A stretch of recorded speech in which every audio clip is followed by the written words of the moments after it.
Vayelech Avram kashediber elav Hashem. Vayelech itolot. Okay, this is very important. Avram went after Hashem said, Lech Lecha mi'artzecha, go from the land to the land I will show you. He left immediately. As Hashem had spoken to him, Vayelech itolot. And the Torah is making a point, Lot went with him. Meaning, although Hashem said, when you leave, you should leave your father's household, meaning none of the family should be with you, Lot went with Avram. And Avram was 75 years old when he left Choron. That means how many years he's going to spend in Canaan before he's 99 years old, when he was circumcised? 24 years.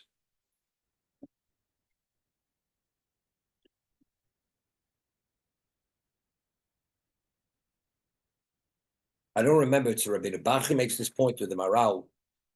You know, a person is living in a certain area and you have all your assets and you're told you must leave. You say, you know, you need some degree of preparation to make that transition. It takes time. Avram, literally on the spur of the moment, Hashem says, leave. Torah makes the point, Vayelech Avram. He immediately goes. Whatever he could take, he takes. What he has to leave behind, he leaves behind. The moment he was told this, Vayelech Avram, he went immediately. There was no delay whatsoever. But it's interesting. You know, very often, you offer a person an incentive to do something, so the person has to think about it. There's an expression in English. It's an offer you can't turn down. So maybe he offered, Avram an offer he can't turn down. A person, his business is worth $1,000. And I offer you an opportunity which is $1 million. Do you think for a moment, well, you know, I have to make my arrangements for my business before I make the transition? If the alternative is guaranteed, you leave on the spur of the moment.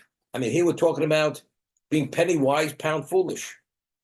Whatever he had there, compared to what Hashem is offering him, you leave on the spur of the moment. You have all these incentives. That's why he left immediately. Here, he has no renown, he has no children, he has nothing. Maybe that's the reason. That's why he left. It's an offer you can't turn down. But the Orach Chaim HaKadosh points out, he doesn't discuss what I just brought up. It says, when he went, Vayelech Avram kashediber elav Hashem, he went because Hashem had spoken to him. It wasn't because of the incentives. You understand? You would think, it's with such an offer, how do you not pick yourself up and leave immediately? Torah's making it, no, he left immediately because kashediber elav Hashem. Because Hashem spoke to him, and because if Hashem spoke to him, just that itself is enough reason, without any hesitation, he left. So bringing out the special level of Avram, his dedication to Hashem, it had nothing to do with him. It had to do with his dedication to HaKadosh Baruch Hu.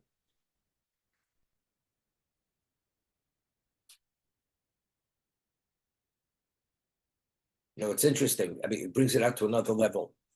I mentioned the Medrash many times. What was the test of Lech Lecha? Leave your birthplace, leave your homeland, leave your family, and go.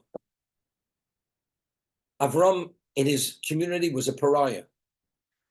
Avram was seen as a man who was a fanatic, extreme fanatic. He's a man who went into the kiln, was thrown out of the kiln. He's a man who was in hiding. He was a fugitive for an extended period of time. Hashem says, you know, today you exist in this Gehenna. I will take you out of this Gehenna, go, and there you'll have everything to look forward to. He'd run, right? And as it was, he should have escaped. But now Hashem is giving guarantees. He definitely, well, so what's the test? Lech Lecha, according to everyone, was definitely one of the 10 tests that he was tested. Lech Lecha mi'artzecha, plus the incentives. But what's the test? So if you take a look in the Medrash, what's the Lech Lecha? What was Avram's, the thrust of his life? Avram's thrust of his life was to bring people to recognize that there's a creator who oversees creation. There's this omnipotent being that dictates every moment of existence. And paganism has no value whatsoever. It's a false belief. That's his whole focus and objective. He's living for this. Hashem says to him, and the Midrash explains it with an allegory. You have a flask of perfume, the most fragrant perfume. You put it into a cemetery. Could anybody benefit from that fragrance? They're all corpses. So you say to that person, if you want anybody to benefit from this fragrance, take it from among the dead and put it among the living. You put it among the living, there you'll have beneficiaries of that fragrance. This is the Medrash, literally verbatim. Hashem says, if you want to be effective, to change people's lives, to bring them, that they should have a receptivity to what you're disseminating, Choron is a Beis HaKvaros. Choron is the equivalent of a cemetery. It's falling on deaf ears. Leave here and go there. There, you'll see they're going to come to you in the throngs. You'll have a magnetic force when you're going to be in Canaan. Avram left immediately. So what was the test? Avram should have said to Hashem, what about my father? What about my family? What about my countrymen? I have all this level of beholdenness to them. How could I abandon them all? So what should be said to Hashem? Give me one more try. Give me one more try that I just try to influence my father, my family. The moment Hashem says the equivalent of a cemetery, doesn't question Hashem, picks himself up and leaves. That was the test. The test was Avram could have said to Hashem, let me try one more time. Hashem says it's a dead issue. Immediately picked himself up and left. Did not question Hashem. That's Vayelech. And why did he go? Not because of the incentives. You're going to have renown, you'll be a great nation, you'll be blessed. Nothing to do with that. It's Kashedi Be'elev Hashem. You say a Chiddush, more. We asked, Avram is the second most humble person ever walked the face of the earth. So what does he need? Renown? What does he need? What does he need? The wealth? What does he need? Any of this? The answer is because that was to give him credibility. It would cause him to be a more attractive person. It's not for his glory. By him having that status, people will be attracted to him. So it's for the sake of his objective, to be a more effective outreach person, influencer. So that's the Shem Shamayim. Still, the Torah says no. The reason why he went, it's not because even incentives within that, it's because God said it, told him, you must go. That's why. It has nothing to do with him personally. He should be a more effective person. He's going, Hashem says, go, you go. You know what this is similar to? This is similar to the Ramchal writes in Mesillas Yesharim, what is doing a mitzvah lishma? Should do a mitzvah lishma. What's lishma? So the Ramchal writes, if a person does a mitzvah because he wants to have a share in the world to come, is that a mitzvah lishma? So Ramchal, Mesillas Yesharim writes, definitely that's lishma. Why are we here? This is the proving grounds. We're given challenges. The whole idea is Olam Chesed Yiboneh, that we should be the ultimate beneficiaries of Olam Haba. So if you do the mitzvah for the sake of that, that's lishma. So Ramchal says it is lishma, but it's not the ultimate level of lishma.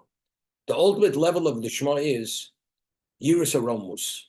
It's not because I am a beneficiary, because I recognize who Hashem is, and if He asks me to do something, that is itself is the privilege to do the will of the Creator. Nothing because I'm a beneficiary. Nothing to do with me. What happening with Avram, the incentive to go is all lishma. He should be a greater influencer, a greater disseminator. He'll have renown, he'll have wealth, he'll be this, what? Why did he go? Lech Avram kasher diber elav Hashem. He went because Hashem had told him to go. Oh, that was the only reason why he went. It's not because he's going to be a more effective person. The Hashem says goes, I don't have to have reasons why. It's purely because you said so, that's why I go.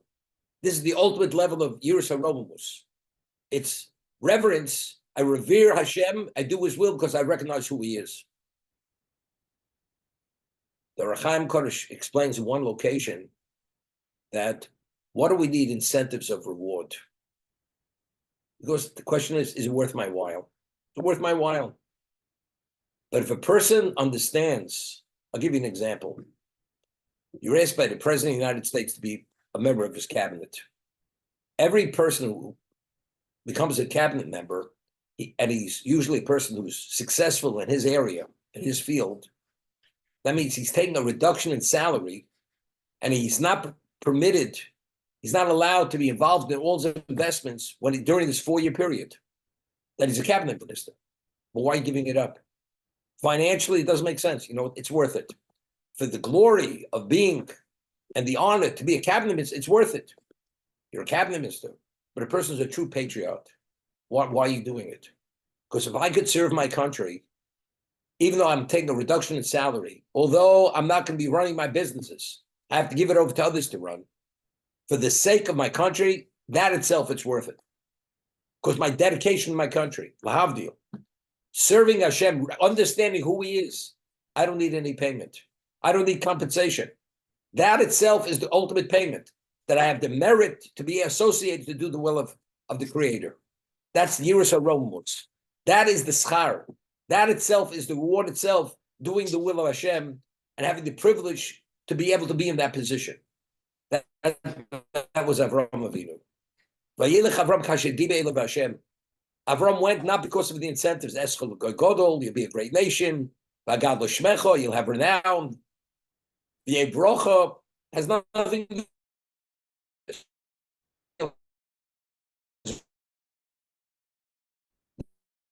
He didn't have to say, I got to prepare for this transition. Avram himself, because he was negated to Hashem, there's no I. There's no me. If there's no I and there's no me, I don't need incentives. Doing the will of Hashem, that itself is the greatest reward. That is the greatest compensation, to have that privilege. You know, we say, Ashreinu matov chelkein ma'yafru shosenu. Okay? Ashreinu matov chelkein ma'yafru shosenu. There, when we say it, we are the beneficiaries. Ashreinu matov chelkein ma'yafru shosenu. Goraleinu. When we say Aleinu l'shabeach, we say, who did they bow to? Who do we bow to? Lahavdil. Aleinu l'shabeach l'seiskel shlo asor goyerot lo smar kibish koslo. Shem mishtachim lehevel vorik. And who do we bow to? Melech Malchei Amloch and Kodesh Baruch Hu. We recognize that itself that's the first and foremost. When we say modim in the Shemon Esrei in the Amida, we give thanks. What's the bracha of thanks? The first thanks. That's the thanks. We speak about other things afterwards. The miracles, the good that he does for us. What's the first and foremost? What's the thank you? What are we acknowledging? That's the first and foremost. We recognize that itself is the greatest thank you.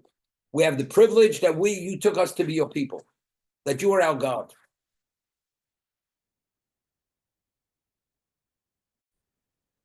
Torah makes to the point over here, Vayelech ito Lot. Lot went with him. At the end of Parshas Noach, if you take a look back there, Posek Yud Aleph. Vayikach tereches Avram ben Novis Lot ben Horan ben Benove Sarah Kaloter Yetzu itam erkaslu leches arzu Kanon Vayavo ad Choron v'yeshu Shom. The objective ultimately was to go to Eretz Canaan, from Ur Kasdim to Choron, and ultimately to arrive in Canaan. And then the Torah says he passed away. Terach never made it out of Choron.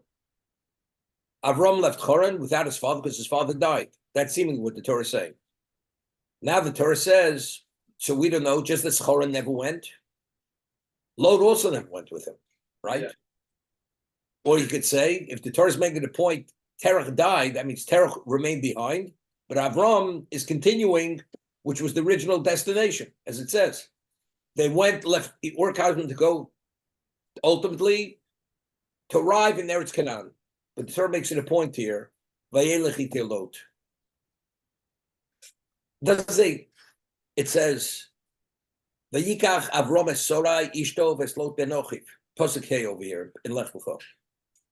It could have said Avram was 75 years old when he left Choron, and he took his wife Sorai, Lot Ben Ochiv. So it's totally superfluous. If the Pasuk Hey is telling me he took Lot with him, what's there to tell me Vayikach Ito Lot? Right? It's understood. If he took Lot, that means Lot was there. But the Torah makes it a point. Vayelech ito Lot. Lot went with him. Just a simple understanding. So the Orach Chaim Kosh makes it a point. Factually speaking, when Hashem says "Mi beiso vicha," when you leave, none of your household, none of your members of your family should be with you. That's going to be an impediment to our relationship. Lot forced himself upon Avram. Vayelech ito Lot, the Torah makes it a point. Lot forced himself on Avram. And the Torah is telling her he didn't push him away, he took him. Ultimately, after there's the dispute between the Roy Lot and Roy Avram, when the shepherds, they were fighting, they separated. It says, Achrei he parted Lot mito. After Lot separated from him, that's when Hashem appears to him in Canaan. So the Orach Chaim Kodesh makes a point, because he was with him at that level of representation of negative. Hashem could only have the relationship when he severed all relationships with his family. Right. So that's what the Torah tells. Vayelech means that was from Lot's vantage point. And the Torah is telling, although that he could have pushed him away, he took him. Vayikach Avram es Sarai Ishto Veslot Ben Ochiv. Okay? So it's understandable. In Torah has to tell me he took Lot. He took his wife. Then it says, Veskol Chusham Asher Rochshu, and all the possessions that they amassed, all his possessions. And all the converts that he had made in Choron. They went to go to Arz Canaan, and they arrived. Now, if a person has possessions and you leave to go elsewhere, you don't take your possessions with him. What does there have to tell me? His wife, we have no who went with him. His wife went with him. Lot went with him. All those he converted, he could have left them behind. All the converts he took with him. The people he converted to monotheism. What does that have to tell me? He took the rechush. He took his possessions. Of course he took his possessions. Why is that important for us to know?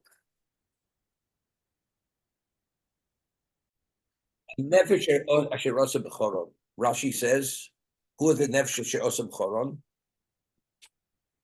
Hey, Rashi, shechnisam tachs kanfi hashchina. He converted them. He brought them under the wings of the Shechina. Avram Magayers Hanoshim, Sor Magayers Hanoshim. Avram converted the men. Sori Menu converted the women. Omala Leim Hakos Kilu Osum. And that's the equivalent of what? Making them. Meaning, like it says, Hamagadol Yosef, so basically, Yoldo, if you raise an orphan, it's like you gave birth to him. Kamalabi Torah ben Chavero, Kilu Yoldo. You teach a fellow Jew's son Torah, it's like you gave birth to him, like you're his father. So taking them from paganism to monotheism, that's a nefesh also b'choron. He gave them value, right? That's a simple understanding. What about converts from Ur Kasdim? Right? When he came, it was in the kiln. Evidently, there were no converts from Ur Kasdim. The converts to monotheism was in Choron. After he had gone from Ur Kasdim to Choron, which was a stopover, he did his outreach. These were the people who he converted in Choron before he went out. Seemed to be in Ur Kasdim. Ur Kasdim was such a haven of impurity. There were no converts there. Where did he succeed? Even though it was not in Canaan, in Choron. So even more. So he saw he had success. He had success. Right? He's taking, and there's also Bechoro. Yet God tells him it's a basic chorus. It's a hopeless situation. You're at a dead end. At this point, there's nothing more to do here. It's time to move on. Although you're leaving over your father, doesn't make a difference. Yet it's a chiddush. Although the nefesh he's taking Bechoron, he succeeded, but in regard to your father, it's not going to work. You've maximized this place. It's time to move on. It even brings out the test to a greater reason. Person sees he doesn't succeed. Okay, he doesn't succeed. But here he sees tremendous success. So give me another try. Avram doesn't ask. Shem says, go, he picks himself and goes. Despite Haneshazim Chorah. Okay? That's that understanding. But what does Torah have told? He took the rechush, he took the possessions. The possessions that he amassed in Chorah, he's taken with him. Why wouldn't he take it? And the whole discussion in Sanhedrin, there's a situation called Erini Dachas. You have a city which the majority of the people in Eretz Yisrael do idolatry. So the Torah tells us that they're all put to death by the sword. And all the possessions of the city, all the possessions, have to be put together and they're burnt. And even the tzaddikim who are in the city, of course, they're not put to death, they leave the city, but all their possessions have to be left behind and everything's burnt. Why? Because since that city is classified as Irani Dachas, this condemned city, everything in there becomes toxic, becomes infectious waste. It's exposed to that, has to be destroyed. That's what Torah says. So the tzaddikim, when they leave with nothing. Although they're not culpable, it doesn't make a difference. But if you're in that environment, everything becomes putrefied. Putrefied with its impurity, has to be destroyed. That's why. And it says, and because of that, Hashem will give you bracha. Choron. He's going from Choron to Eretz Yisrael. So the people, we understand, they're like the tzaddikim leaving. But the rechush, but the possessions that he amassed over there, you know something? It's like the Irani Dachas, you leave it behind. You don't take it with you. On that, Torah's telling you, no, it's not quite, it wasn't the Irani Dachas. Whatever they were, they were. But in terms of his personal possessions, they were not putrefied. Therefore, not only did he take the people, he was even permitted to take the rechush, the possessions. That's what Torah is making this point. When we speak about, whenever it says Vayikach, Kaches Aaron Ochicho, Hashem says Moshe Kaches Aaron Ochicho, to install him as the Kohen Gadol. It says Vayikach Hashem is Odom v'Yismei Began. Hashem took Odom, put him in the Garden of Eden. So Rashi always says, Kochei b'dvorim, persuade him. It's persuasion. Why? Because it's obvious. The terminology is difficult. You take an inanimate object, an unintelligible creature. So the object has no say in the matter. The person has that unintelligible creature has no say in the matter. But a human being has a say. I have a choice. Do I want? Don't I want? The connotation of yikach means you take him against his will. I take you. Right? You're not taking the person. Yeah, exactly. Right? I'll give you an example. A person wants to go make a trip on a vacation. The person can't afford it. I'll take you along. So there, you take them along because he can't go on his own. Right? You take them along. But sorry, Manu, like you're asking a good question. What is vayikach? So evidently, vayikach over here means persuasion. He had to persuade her to give her like Aaron. Aaron had to be kachei b'dvarim to be the Kohen Gadol. So Aaron, at his level, Aaron was shokol kineged Moshe. But to be able to serve in that capacity, he had to appreciate what that meant. That's the persuasion. He had to appreciate, and that's kocheu. What's the power of persuasion? When I persuade you, what's always choice? Choice is, I see an alternative. I see this is an alternative. I make a choice, A or B. I take you to buy a quality suit. You have different kinds of suits, different qualities. Equivalent quality. Which one do you like better? So because there's an alternative, you have to make a decision. What happens if I show you that one of them, quality-wise, the other doesn't compare? The other one's going to last a week. This one's going to last longer. It's going to wear better. Once you understand that, there's no choice anymore, right? It's obvious. It's A, not B. It's not a choice. The power of persuasion is I'm able to show you the value of something to such a level that you no longer have choice. Once you no longer have choice, it's vayikach. That's kacheh. Kaches Aaron ochicho.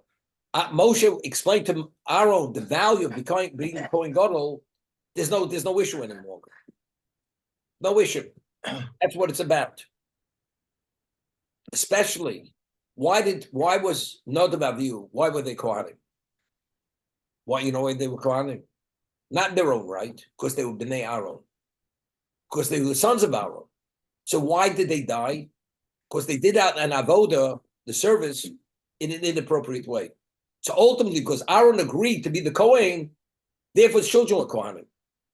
So there's a certain downside to it. There's a risk involved. Kocher b'dvarim. Persuade him. No matter what, there's no question over here. Therefore, it's kocher b'dvarim. Otherwise, what does he have to be persuaded? Right? Adam had to be persuaded. Hashem persuade vayikach. God the creator. You take a human being? No. He showed him he incentivized him to go. You know what it means to go to now be in a position to make choices? Ultimately, you'll be the ultimate beneficiary. He persuaded him. He was convinced it's worthwhile to come into existence. That's vayikach. Hashem is Odom v'yishamei b'gan. Took him, put him in the gan. Over here, it's not simple. Going to Canaan. Right? The persuasion, Sori Menu should appreciate the value of this. As we explained, Sori Menu's test was not the test of Avram. Avram had a beholdenness to his father. He was told to abandon his father, to abandon his countrymen. That's not simple. That wasn't Sora. Sora didn't have that test. But still, going to another environment, whatever it is, he explained to her why he persuaded her. There was a level of persuasion that had to be done. Vayikach. Lot, he didn't have to persuade. Vayikach, there means he agreed to take him. Because it says earlier, Lot. Lot went with him. If Lot went with him, he didn't need persuasion. So Vayikach, by Lot means he agreed to take him. So it means two different things. His wife meant one thing, and for Lot it means something else. Mm-hmm. Yeah.